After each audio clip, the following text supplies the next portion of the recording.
la donnes non pas comme le monde peut nous la donner, tu la donnes de manière surnaturelle et durable. Et Seigneur, on veut vraiment par la foi recevoir la paix du Saint-Esprit dans nos vies. À toi soit toute la gloire, Seigneur. Conduis-nous dans le partage de ta parole. Vraiment, dispense nos cœurs, Seigneur. Aplanis le sentier pour que nous puissions recevoir ce que tu as à nous dire, Saint-Esprit. Au nom de Jésus-Christ, nous prions. Amen. Amen, gloire à Dieu. Je vous invite à vous asseoir. Bonjour à tous. Comment allez-vous? Avez-vous chaud? Allez dehors, vous verrez que... On est content de se retrouver dans la présence de Dieu. C'est une joie de pouvoir se rassembler pour partager notre foi, voir des gens que nous aimons. Est-ce qu'il y a des gens que vous aimez ici? Ok. Si vous ne savez pas, sachez qu'il y a des gens qui vous aiment ici, même s'ils ne vous connaissent pas. Et je voudrais souhaiter bien sûr la bienvenue à tout le monde, si vous êtes là pour la première fois ou si vous nous suivez sur la chaîne YouTube Église Vie et Foi. On est heureux de partager ce temps avec vous autour de Jésus. Amen. Ce qui est important, s'il y avait un mot à résumer pour notre foi, ce mot ou ce nom est Jésus. Amen. Et je voudrais partager avec vous le message que j'ai reçu du Seigneur cette semaine. Et le titre de cette exhortation s'intitule « 3 actions pour rester en mouvement ». Vous savez, aujourd'hui, c'est important, les médecins, le monde médical dit que pour ne pas dépérir, il faut être en mouvement. Je ne sais pas s'il y en a à qui ça parle. Vous savez, à l'époque, alors je ne sais pas s'il y a des gens qui ont eu des problèmes de dos, moi j'ai eu des gros problèmes de dos. Et à l'époque, il y a 10, 20, 30 ans, on disait quand tu avais une sciatique ou un lumbago, couché au lit, tu ne bouges plus.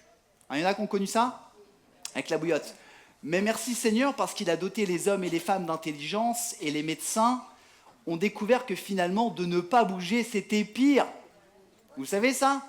Donc c'est pour ça que quand on a mal au dos, notre médecin nous dit marche, bouge, fais de la natation, quelque chose comme ça. Voilà. Et en fait, parce qu'en fait on vieillit, on le sait tous, et en fait il faut être en mouvement pour ne pas dépérir. Et savez-vous que spirituellement c'est exactement la même chose?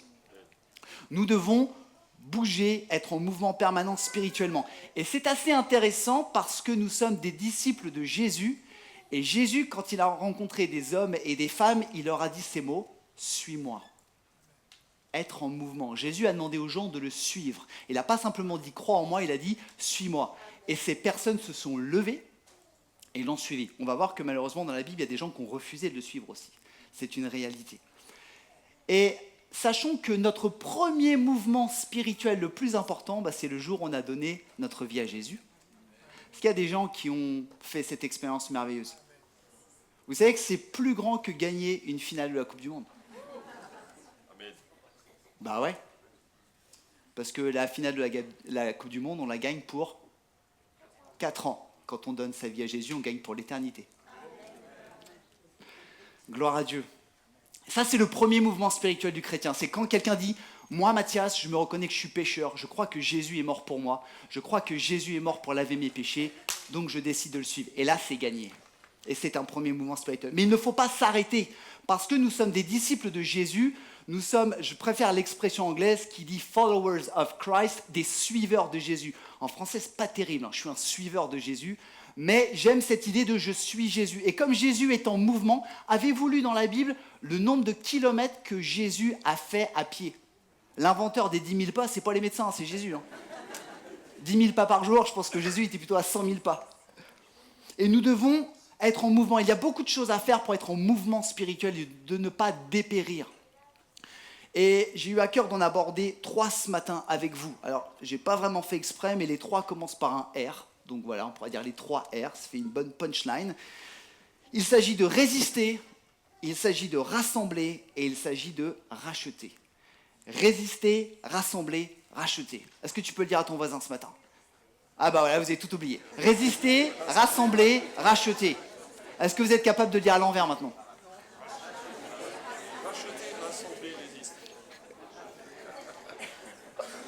Rachicheter, rassembler. Très bien. Vous avez de la chance qu'on est en Normandie et qu'on comprend tout. Premier, pour être en mouvement spirituel, nous devons résister. Être en mouvement, c'est résister. Résister à qui? Résister à quoi? Souvent, nous notons que nous résistons aux mauvaises personnes. On se trompe. Peut-être que tu résistes à ta femme. C'est la mauvaise personne, t'as perdu. Peut-être que tu résistes à ton patron. Peut-être que tu résistes même à Dieu. Savez-vous que le mot Israël, Yishraël, veut dire « il lutte avec Dieu ». Parfois tu luttes avec Dieu, c'est la mauvaise personne. Lisons dans la Bible ce qui nous est dit. Dans l'épître de Jacques, « Soumettez-vous donc à Dieu ». Résistez à qui? J'entends pas, j'ai des problèmes d'oreille. Résistez à? Résistez au diable. Résistez au diable et il fuira loin de vous. Comme Jésus-Christ a résisté au diable quand il a été tenté dans le désert, il n'a pas résisté une fois, il n'a pas résisté 2 fois, il a résisté 3 fois au diable. Et le diable a fui loin de Jésus. Résister au diable et donc au monde, pourquoi? Parce qu'aujourd'hui, ce monde dans lequel nous vivons est aux mains du diable. Il est aux mains de Satan jusqu'au retour de Jésus sur la terre parce que Jésus a dit qu'il reviendra et il reviendra. Amen. Jusqu'au retour de Jésus et à sa victoire finale, le diable jouit d'une certaine liberté sur terre. Il est laissé libre pendant un temps et lorsque Jésus reviendra, le diable sera vaincu et la Bible dit jeté dans l'étang de feu pour l'éternité. Pour ceux qui sont intéressés par l'Apocalypse et la fin du monde, vous pouvez lire Apocalypse chapitre 20 qui nous dit que lorsque Jésus reviendra, le diable sera enchaîné pour 1000 ans, puis relâché, puis vaincu totalement. Et le monde est sous la domination du malin, le système de pensée, les systèmes économiques. Je ne rentre pas dans la théorie du complot, j'aime pas du tout ça. Mais si nous regardons le monde, il est conduit par le malin. S'il était conduit par Dieu, ça se verrait à la télé. On est d'accord? Donc il n'y a pas besoin d'être docteur en philosophie pour voir ça. Et ce monde n'est donc pas en mouvement dans le sens de Dieu. Il est en mouvement dans le sens du malin. Et nous, chrétiens qui vivons dans ce monde, mais qui ne sommes pas de ce monde, vous voyez la différence, excusez-moi. J'aime bien ce mot, la diff. Nous devons résister contre ce sens du monde. Ce monde va dans le sens inverse. Et laissez-moi vous dire, je pense que vous serez d'accord avec moi, le monde pousse fort. Le monde pousse fort. Médias sociaux, télévision, radio, collègues de travail, affiches publicitaires, ce monde est très fort pour pousser dans le mauvais sens. On va lire un passage de la parole dans la lettre et l'épître de Paul aux Éphésiens, chapitre 5, verset 6, « Que personne ne vous trompe par des paroles sans fondement. » Ça ne veut pas dire sans fondement scientifique, parce qu'aujourd'hui on est capable de dire tout et n'importe quoi en disant « Ah, vous savez, la science, elle dit que... » Mais sans fondement biblique. Que personne ne vous trompe par des paroles sans fondement, car c'est pour cela que la colère de Dieu vient sur des hommes et les femmes rebelles. Car si autrefois vous étiez ténèbres, maintenant vous êtes lumière dans le Seigneur. Conduisez-vous comme des enfants de lumière. Le fruit de l'esprit consiste en effet dans toute forme de bonté, de justice et de vérité. Lisons bien attentivement. Discernez ce qui est agréable au Seigneur et ne participez pas aux œuvres stériles des ténèbres, mais démasquez-les. Démasquez-les plutôt. Il faut voir ce qui ne va pas dans le sens du Seigneur. Pour résister au monde, nous devons résister au malin et ne pas nous laisser influencer dans notre façon de vivre, dans les valeurs que nous défendons. Ce monde est en train de détruire les valeurs de la famille. La Bible dit que la famille, c'est un homme et une femme. Est-ce que je peux avoir un amen pour ceux qui croient ça? Amen. Ne dites pas amen si vous n'êtes pas d'accord. La Bible dit que Dieu a créé l'homme pour être avec la femme et pour avoir des enfants. Le monde fait ce qu'il veut et il invente plein de trucs. Et le monde pousse, parce que si je ne pense pas comme le monde, je suis homophobe. On est d'accord? Mais je dois résister parce que j'aime mon prochain comme moi-même, quelle que soit son orientation sexuelle. Mais je crois à la Bible et je crois à ce que Dieu dit et je dois résister. Et je ne dois pas avoir peur de dire Je respecte ce que tu veux. Je ne suis pas homophobe, je ne te déteste pas. Mais tu ne peux pas me faire dire ce que je ne crois pas. Il faut résister. Ce monde vit dans le mensonge. Et vous savez que exagérer, c'est mentir. Ah, c'est dur, hein. On est d'accord, exagérer, c'est mentir? Ouais. Quand tu dis à ton patron, quand tu déclares tes heures, patron, cette semaine, j'ai fait 42 heures, je suis fatigué, et puis que tu en as fait 38, bah tu mens. Et ce qu'on dit, c'est, mais ça se fait dans ma boîte. Ça s'est toujours fait. Donc qu'est-ce que tu fais? Tu vas dans le sens du monde. Ce monde est mensonge. Les gens mentent. Et la Bible dit que l'Éternel a en horreur le mensonge. Et nous devons résister et dire la vérité, même si ça nous coûte plus cher. C'est dur, hein? Ce monde va dans le sens de l'infidélité. Tu dis quelque chose, tu fais autre chose. Tu promets quelque chose, tu fais autre chose. Il y a quelques années de ça, peut-être quelques dizaines, centaines d'années, je pense que la chose la plus importante qu'on pouvait donner, c'était la parole. Parole d'homme, parole de femme, ouais. Quand tu donnais ta parole, j'aurais craché. Aujourd'hui, la parole, ça vaut quoi? On dit, hein, les paroles s'envolent et les écrits restent. Mais nous devons être fidèles. Si tu as décidé d'être fidèle à Jésus, sois fidèle à Jésus jusqu'au bout. Si tu as décidé d'être fidèle à ta femme ou à ton épouse, sois fidèle à ta femme, ton épouse ou ton mari jusqu'au bout. Si tu as décidé d'être fidèle à ton ami ou à ton frère et ta sœur en Christ, sois fidèle jusqu'au bout. Amen. Je sens que vous avez perdu là, non? Je ne crois pas, frères et sœurs, qu'il soit possible d'être chrétien dans ce monde et d'être neutre. Je ne le crois pas. Vous savez pourquoi? Parce que le monde pousse fort. Le monde pousse tellement fort. Et j'ai eu à cœur, et vous me connaissez, ceux qui me connaissent un peu, vous savez que j'aime les illustrations. Et je voudrais faire une petite illustration avec vous. Vous êtes d'accord? Bon, même si vous n'étiez pas d'accord, je l'aurais fait. C'est mon côté de résister. Non, juste pour vous montrer. Le monde pousse. Donc, je vais demander à mon cher frère, William. William, tu veux venir avec moi, s'il te plaît, mon frère? Il ne sait pas, hein. Il ne sait pas du tout. Hein. Merci. Ok. Mon frère William est avec moi, ok? On peut l'applaudir? Mon frère brésilien. Pas la même mère, mais le même Père Céleste.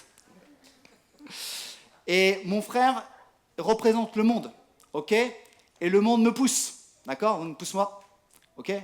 Ok, si je suis neutre, vas-y, pousse, pousse. Ah, pousse encore. Si je suis neutre, qu'est-ce que je vais faire? Je vais reculer. Donc il faut, repousse-moi encore, il faut que je résiste. Et si je dis, oh non, mais moi je suis un serviteur du Seigneur, non, mais moi je prends pas part, qu'est-ce qu'il fait lui? Il me pousse, il m'envoie dans le mur. Donc être neutre en disant, moi je prends pas part, non. Il faut pousser, il faut être sérieux, ok? Reste avec moi, mon frère, ça ne te dérange pas? Reste là.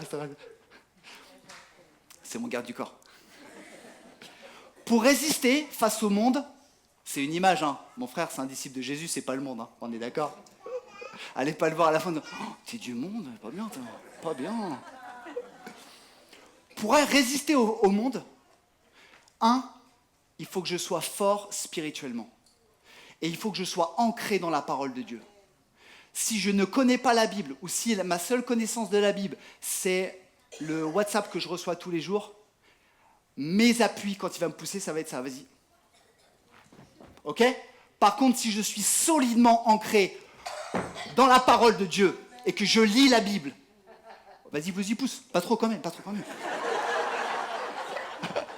Vous avez vu? Le monde attrape ma jambe. Mais je suis solidement ancré dans la parole de Dieu. Et personne ne peut être solidement ancré dans la parole de Dieu pour toi.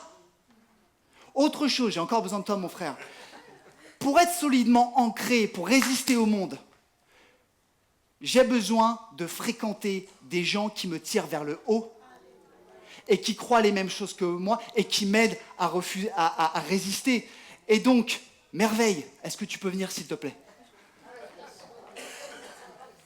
J'ai pris les plus petits. Viens avec moi. Non. S'il me pousse, Vas-y. Et si je suis solidement ancré, mais j'ai besoin d'aide de l'église chrétienne, viens m'aider à pousser. Elle pousse. Ok, qu'est-ce qui se passe? Je fais appel à l'église et je suis spirituellement fort. Pourquoi Jésus a créé l'église? C'est pour ça. Merci les frères.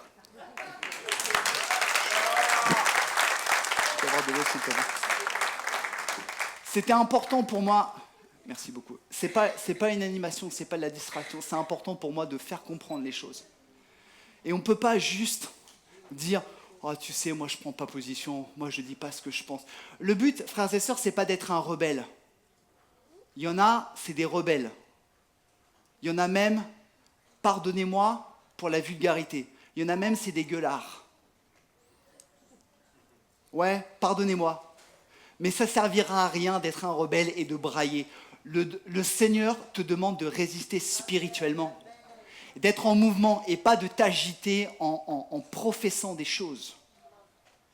Il faut résister, il faut lire la parole de Dieu, il faut prier, il faut faire appel à l'Église. Parce que vous savez quoi? Le monde n'a pas besoin de ton autorisation pour pousser. Que tu aies 10 ans, 12 ans, 15 ans, 60 ans, 80 ans, où que tu sois, le monde te poussera à contrario de Jésus. Et pour être en mouvement, nous devons résister. Amen.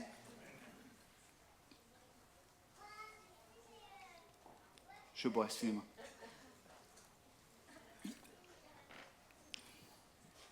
Ça pousse fort, hein. Merci beaucoup. Deuxième, pour être en mouvement, spirituellement, est-ce que vous vous rappelez du deuxième mot après résister? Ouais, c'est une bonne mémoire. Hein. Rassembler. Rassembler quoi? Rassembler qui? Je ne sais pas s'il y a des amateurs et des amatrices de cinéma et de la série des Marvel.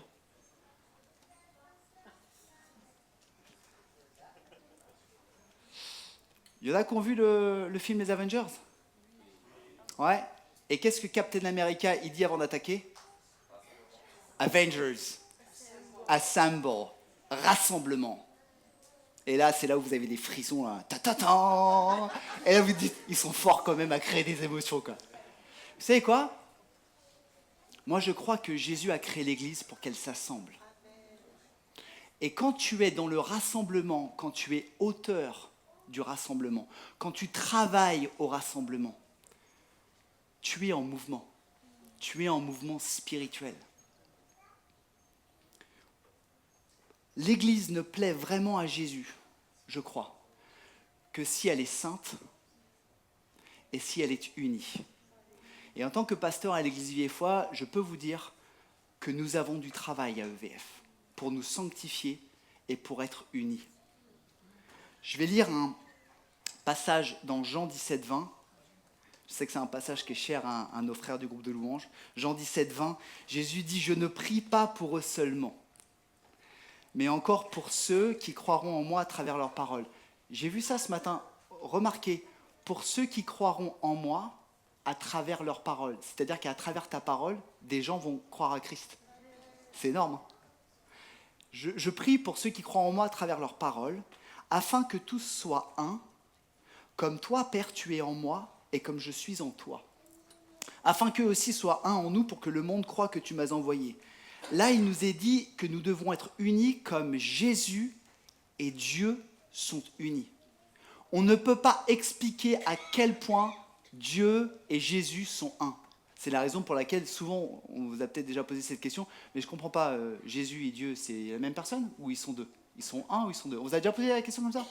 C'est tellement scientifiquement difficile à comprendre, c'est spirituel.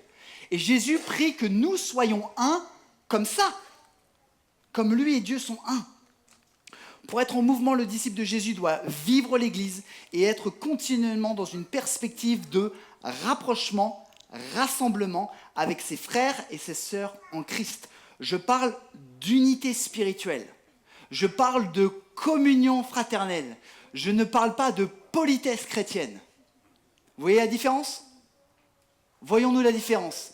La politesse chrétienne, c'est un petit signe de tête, c'est un petit bonjour, bonjour frère, shalom frère, pour ceux qui aiment bien parler hébreu. Et puis c'est tout. Je vais voir les gens qui ont le même âge que moi, qui ont le même métier que moi, ou qui ont la même voiture que moi. Donc moi j'ai 44 ans, donc tout ce qui est en dessous de 44 et au-dessus de 44,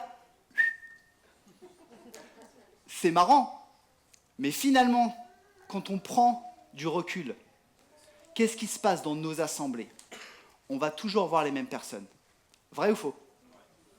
Vrai ou faux? Pourquoi? Pas parce qu'on est humain, on est imparfait. Et donc je préfère aller voir des jeunes qui regardent des Avengers comme moi, plutôt que, je sais pas, mon frère qui aime Edith Piaf. Non, c'est toi, Merveille, qui aime bien Edith Piaf. Alors que je suis sûr, mon frère, il pourrait m'apprendre plein de trucs sur Edith Piaf. Et surtout, il n'est pas moins mon frère que eux. Pensons à ça. On n'a pas encore, frères et sœurs, je vous livre mon cœur, on n'a pas encore vraiment vécu ce qu'est la vraie unité spirituelle. Moi, je ne le crois pas. Je fais de reproche à personne, hein, je me fais le reproche à moi en premier. La véritable unité spirituelle, c'est quoi? Et c'est difficile de vivre l'unité au-delà de la politesse chrétienne parce que, pour vivre cette unité, il faut une intervention divine dans mon cœur. Parce que si Dieu ne met pas son amour dans mon cœur, je n'aurai pas envie d'aimer lui ou elle ou la personne que je vois pour la première fois. Je n'aurai pas envie de lui dire bonjour. C'est la raison pour laquelle nous devons prier pour que le Seigneur nous remplisse de son amour. Jean 15, 12 nous dit « Voici mon commandement, aimez-vous les uns les autres comme je vous ai aimés. Il n'y a pas de plus grand amour que de donner votre vie pour vos amis. Vous êtes mes amis, Jésus dit, si vous faites ce que je vous commande. » C'est tellement important.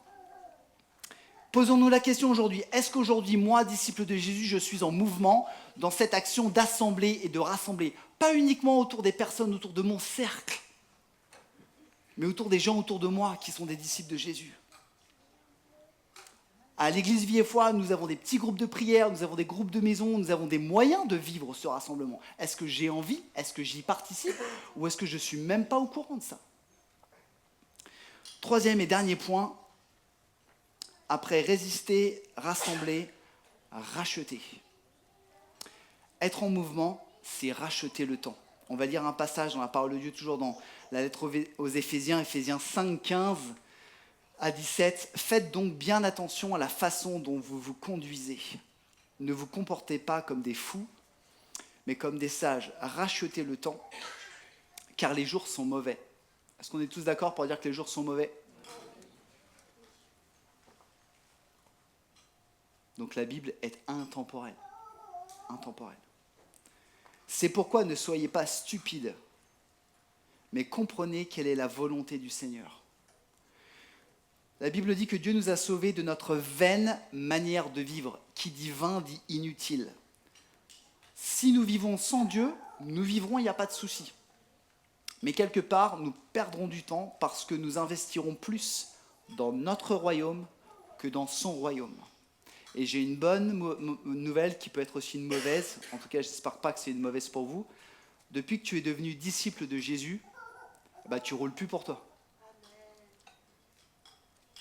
Si tu deviens disciple de Jésus, si tu abandonnes ta vie à Jésus, tu roules pour Christ. Amen. Alors, rouler pour Christ, ça veut dire que je fais moins de choses pour moi et plus de choses pour le Seigneur. Amen. Et ce n'est pas réservé aux pasteurs. Eh ouais, scoop. Ni aux anciens, ni aux prophètes, ni aux gens qui ont plus de 50, 60 ans ou 30 ans d'église. Si tu as donné ta vie à Jésus ce matin depuis 12 minutes, cet encouragement est pour toi. Bah oui. Gloire à Dieu. La Bible nous dit que nous devons racheter le temps et investir au maximum de temps pour le royaume de Dieu parce que Jésus revient et il veut que nous soyons à l'œuvre. Il veut que nous soyons à l'œuvre pour que des hommes et des femmes, un maximum d'hommes et de femmes, entendent l'évangile, soient sauvés et soient sauvés de la mort éternelle. Amen. Ça, ce n'est pas le job de Jésus. Jésus, il a fait le job. Il est mort à la croix. C'est le job de l'Église. Et pour ça, il faut du temps. Et je crois que c'est une lutte quotidienne pour chacun d'entre nous parce que nous avons tous beaucoup de choses à faire. Notre frère Alexis le dit souvent, nos plannings sont blindés, effectivement. Mais c'est à nous, en fait, c'est nous qui remplissons le planning. Posons-nous la question spirituelle et éternelle de tout ce que nous faisons. Alors, bien sûr, il ne faut pas rentrer dans la culpabilité, en dire mince, aujourd'hui j'ai pas œuvré pour le Seigneur, je vais aller en enfer. Ne rentrons pas là-dedans, parce que ça c'est une ruse du diable. Ne soyons pas dans la culpabilité, soyons dans la justesse. Le Seigneur nous permet de profiter de la vie. Amen. Le Seigneur nous permet d'avoir un travail, une santé. Le Seigneur nous permet de partir en vacances, mais le Seigneur nous permet aussi de travailler pour son royaume. Et il faut un rééquilibrage entre mon royaume et le royaume de Christ. Je rappelle ce chant que nous aimons chanter à EVF, là, de « Je vis pour sa gloire ». Jésus est tout pour moi, Christ est ma vie, ma joie, mon chemin est tracé pour sa gloire. Je vis pour sa gloire. Rendons-nous compte de ce que nous chantons. C'est impressionnant. Psaume 90, 12 nous dit « Oh, apprends-nous à bien compter nos jours ».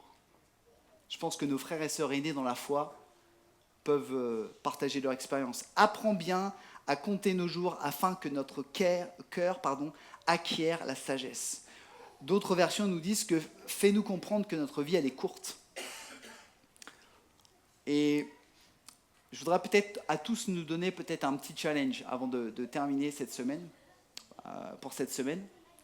Si peut-être tu es quelqu'un qui dit « mais moi je ne sais pas quoi faire pour Dieu » ou « j'ai l'impression que je ne rachète pas le temps », peut-être prie aujourd'hui et prie cette semaine et mets-toi comme challenge, cette semaine, je fais une chose pour le royaume de Dieu.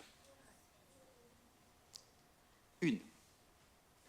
Les hyper spirituels te diront oh, « c'est pas assez ». Moi j'ai envie de te dire « il faut bien un commencement ». Question, vous allez dire « mais qu'est-ce que je peux faire pour le royaume de Dieu ?» Logique. Bah, c'est pas à moi de te le dire. Tu as la Bible, tu as la prière, tu as le Saint-Esprit. Et si cette semaine, tu fais une chose pour le royaume de Dieu, c'est déjà top. Parce que la semaine prochaine, je t'en demanderai. Je t'en demanderai même pas deux, parce que quand tu verras les fruits et la joie que tu as, tu diras « Oh, je vais en faire 2. Puis 3. » Nous sommes très occupés, mais ne devrions-nous pas l'être pour Dieu ? Est-ce que vous avez parfois cette sensation, vous rentrez à la maison, je parle à tout le monde, les actifs, les frères et sœurs qui sont retraités, vous rentrez à la maison et vous dites « Aujourd'hui, j'ai rien fait. C'est passé comme ça, j'ai rien fait. » Il y a des gens à qui ça arrive, ça ? Aujourd'hui, mais j'ai rien fait. Bah ouais, mais on devrait pas. On devrait dire « Seigneur, vraiment, guide-moi vraiment dans ta volonté pour faire quelque chose pour toi. » Dans la parole de Dieu, dans Luc 12, ceux qui connaissent la Bible verront de quoi je parle. Jésus parle d'une parabole et il dit heureux le serviteur dont le maître, quand il rentrera de voyage, le trouvera au travail. Il y en a à qui ça parle, ça ? Le maître qui rentre de voyage, c'est Jésus qui revient sur terre. Et non pas endormi. La question, c'est nous devons racheter le temps et nous mettre au travail pour le royaume de Dieu. Je voudrais conclure, frères et sœurs, être en mouvement, spirituellement, rester en mouvement. Je pense que pour un disciple de Jésus, c'est une occasion pour nous de porter du fruit. Pasteur William nous a partagé une exhortation dans le cadre de la série « Être disciple de Jésus » sur le fruit. Je pense que si je suis en mouvement, si je reste en mouvement spirituel, en résistant, en rassemblant et en rachetant le temps, je vais porter du fruit. Il y a plein d'autres choses, bien sûr, pour être en mouvement spirituel. Et vous en connaissez certainement beaucoup. Mais le Saint-Esprit voulait appuyer sur ces 3 choses ce matin. Et je termine avant qu'on prie par une question. Suis-je en mouvement aujourd'hui, spirituel ? Suis-je dans une position de résistance par rapport au monde ? Ça a un coût, bien sûr. Suis-je dans une position où je vis le rassemblement, où je suis un acteur, pas juste quelqu'un qui vient comme ça et qui repart ? Suis-je aujourd'hui quelqu'un qui pense toujours à racheter le temps ? Parce que je me dis que la vie est courte et que la vie est un don de Dieu. Et je ne peux pas faire uniquement ce que j'ai envie. C'est que je dois œuvrer pour le Seigneur qui lui a donné sa vie pour moi. Résister, rassembler et racheter. Et je voudrais qu'on puisse prier ensemble, frères et sœurs, ce matin. Peut-être recueillir nos cœurs.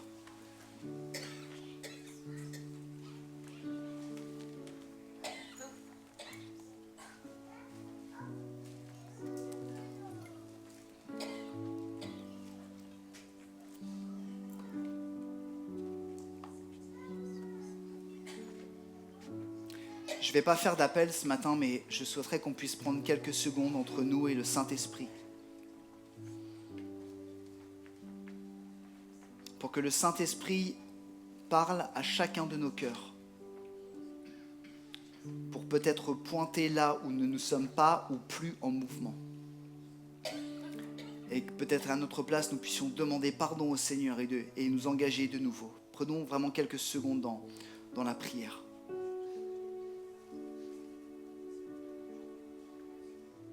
Seigneur Jésus, nous venons à toi, Seigneur, et je viens à toi tel que je suis.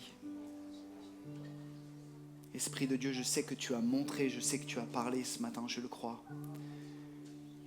Et nous voulons te demander, je veux te demander pardon si dans ma vie, parfois, je ne suis pas assez en mouvement et je me laisse influencer par le monde. Seigneur Jésus, je veux te suivre. Nous sommes des disciples de Jésus. Et nous voulons résister au monde. Nous voulons nous rassembler et œuvrer au rassemblement. Nous voulons racheter le temps en faisant les bons choix guidés par ton esprit. Seigneur, je prie pour toutes les personnes qui sont rassemblées ce matin, peut-être pour les personnes qui regardent cette vidéo. Seigneur, je prie que ton esprit nous conduise dans la vérité, que ton esprit nous conduise dans la justice, dans ce qui est agréable à tes yeux, que tu puisses nous aider à nous soumettre à toi et de ne pas en faire qu'à notre tête, Seigneur. Et nous te demandons, je te demande pardon pour cela, Seigneur Jésus. Seigneur, tu es un Dieu qui ne nous juge pas, tu es celui qui nous tend la main, qui nous relève et qui nous dit va et ne pêche plus, qui nous envoie, Seigneur. Que le Saint-Esprit scelle ses paroles dans nos cœurs et que dans notre vie, toute la gloire soit donnée à Jésus-Christ. Amen. Que le Seigneur Jésus vous bénisse. Si vous avez besoin d'un temps de prière à la fin de ce temps de service, à la fin du culte, l'équipe pastorale sera à l'espace d'accueil si vous avez besoin de prier dans cette direction. Que le Seigneur vous bénisse.